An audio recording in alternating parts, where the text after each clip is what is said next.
We're now joined by Katie Glenn Daniel. She is the Director of Legal Affairs and Policy Counsel for Susan B. Anthony Pro-Life America. Katie, welcome to Faith Nation. Great to be here. It's great to have you. So, as we just mentioned, Roe v. Wade was overturned 3 years ago, yet we see a rise in the number of abortions. Help us get a clear understanding of what's happening. I think some people might have thought that the Dobbs decision was the end of the story, and we wish that were the case. There's certainly been tremendous gains made on the legal side of things. Half of the states now protect unborn babies at 12 weeks or earlier, but that the numbers clearly aren't tracking with that. And the biggest reason is because under Joe Biden, the FDA said these abortion drugs could be sent through the mail, even to kids, and increasingly even to women who aren't pregnant or to people who aren't women at all. We're seeing more and more stories of men obtaining these drugs online. So the challenges ahead of us are great, even as we celebrate 3 years of the Dobbs decision.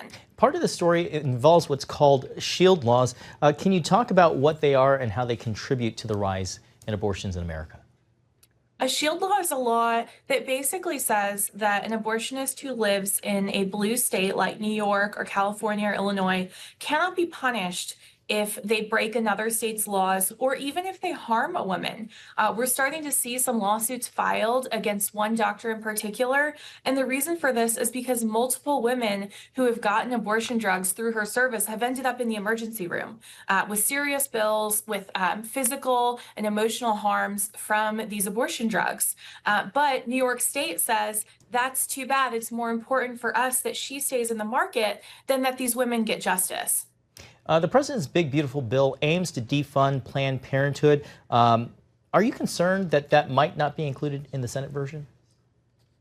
Well, so far we've seen a lot of enthusiasm for this in the Senate. Of course, like everyone, we're waiting to see what happens with the final package. But it's been exciting to see how many senators are galvanized by this. They see the problem. They see that big abortion, the largest of which, of course, is Planned Parenthood, gets nearly $800 million of our money through Medicaid every single year, that these are not good partners. They are not stewards of our resources who should be getting any more taxpayer dollars. Real quickly, in the few remaining seconds we have, at the deeper core issue, we still haven't seen a change in demand for abortion.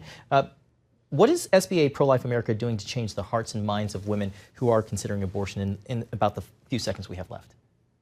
Well, her plan on our C3 side is working with families to get resources directly to women. And we're going to continue to make the case to the American people that these drugs are deadly for children, and they're also very dangerous for their moms. All right, Katie Glenn Daniel with Susan B. Anthony Pro-Life America, thank you so much for being with us tonight.